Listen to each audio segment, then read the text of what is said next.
Welcome to Land Linked. I'm now sitting with the Minister of Transport for Zambia, Mr. Frank Tayali. Exciting things happening in the railway space. We've heard a couple of things. What for you is the key, top priority? This conference has been very successful. We have basically emphasized on the need for collaboration, having concerted efforts in terms of the regional governments, that at the end of the day we have consensus that the re-establishment of the railway subsector in the region is something that is going to help the economies of the region, because we are cognizant of the fact that rail transport is one of the cheapest modes of transport.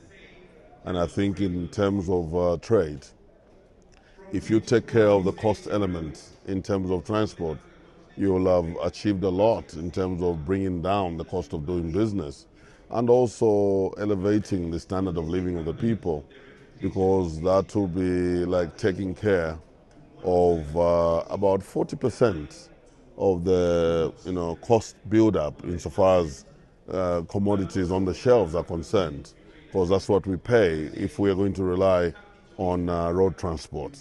So that we feel that if we engage the rail subsector, we will then become very competitive in terms of global trade, which is extremely important, and also the intra-Africa trade insofar as the African Continental Free Trade Area is concerned.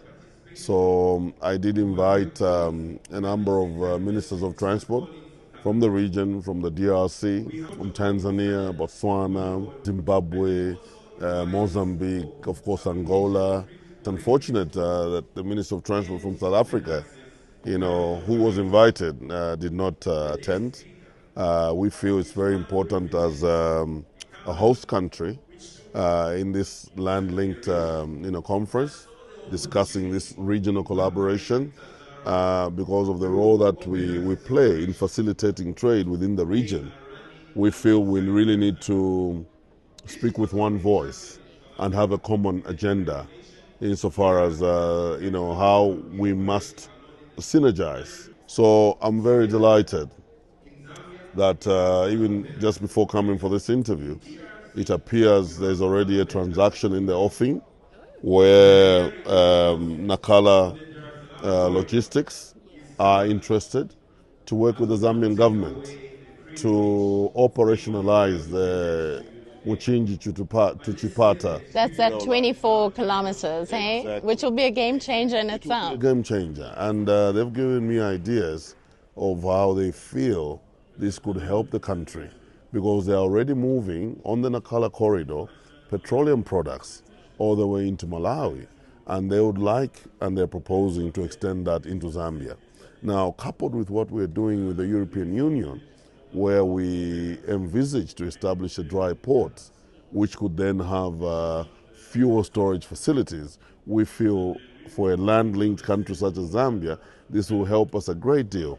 If petroleum can come by train, we know that it will arrive in Zambia much more cost effectively, and that will then ultimately benefit our people by having a lower pump price. And that would be great. That would be great. It will be great for industry. It will be great for the motorists, because then they will be able to get cheaper fuel. Now, this is what is really speaking to the importance of getting together, just like we come to South Africa in Cape Town in the mining endeavor. It's important that Zambia can host this transport and logistics endeavor, so to help everybody really move at the same pace. The two MoUs that you signed yesterday with Angola. So the first one is an MoU that's speaking to the Intergovernmental Host Agreement. Now, this is specific to the Lobito Corridor development project, whereby we have set the terms and conditions of the spirit of which on how we must operate once the Lobito Corridor is operationalized. And so it was very, very important. It spells out the issue of open access, that a train from Zambia, for instance, should be able to move from Chingola all the way, and not just interchange at the border, but have access all the way to the port. And we need that seamless integration. In fact, we need that seamless integration throughout Southern Africa. Precisely. And so we feel that that was a milestone as we cruise towards the implementation of that particular project. And the second one is even more important because you all may be aware that TAG, which is Angolan Airlines, used to fly to Zambia some time back, but perhaps due to language barrier, we did not see the levels of traffic that needed to, be enjoyed by the airline in order for them to sustainably continue operations. But then we figured out a plan. How can you not fly to Lusaka if on a daily basis you're flying over Lusaka to go to Maputo? So I've extended Fifth Freedom to Angola to be able to hop into Lusaka before onward, flight into Maputo. We feel that way we'll be able to afford our peoples an opportunity to use that facility, which is extremely important. But also, we have been working behind the scenes on how we can enhance trade between our two countries. Just let's touch on Zambia Railways for a moment. There's a target of moving how many million tons of copper? 3 million metric tons by 2031. How are we, or not we, you, going to ensure that Zambia Railways is capacitated in order to do that? I know they've got some investment projects. We're very proud of what we've done in terms of the reforms and the rule of law, in this country, the stability, the peace, security and stability, all for development. And we see very, very strong investor confidence that's, resurgent in our country. And there's a lot of interest because of the works that we're doing on the TAZARA, where we are revitalizing as well as commercializing TAZARA with our partners from China. Now, once that is done, we all know that the capacity of the port of Dar es Salaam in terms of freight. So we do feel that that's a company with an investment of about $1.4 billion that will play a big role in terms of movement of cargo as well as passengers between our two countries. Coupled with what we are doing on the Lobito Corridor, it's not rocket science to realize that the national rail network becomes then the missing link, all right? And so we've got interest coming from left, right, and center that there is need for the revitalization, recapitalization of Zambia Railways. It may be premature at the moment for me to actually name the interest groups that are coming, but I'll tell you that there's a lot of interest and that Zambia Railways, whose infrastructure is so old and yet continues to be so viable that they're able to meet their overheads, meaning that there is a lot of life that can be injected into Zambia Railways. And sooner rather than later, this also will be sorted out. So the signing on the 1.4 billion with China, is that set to happen quite soon? We are nearly there.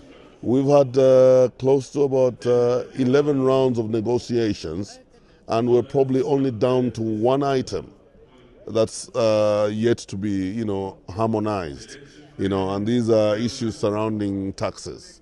And so our experts and technocrats are sitting down with the experts from China Civil to basically iron these out. So I think that we are almost there.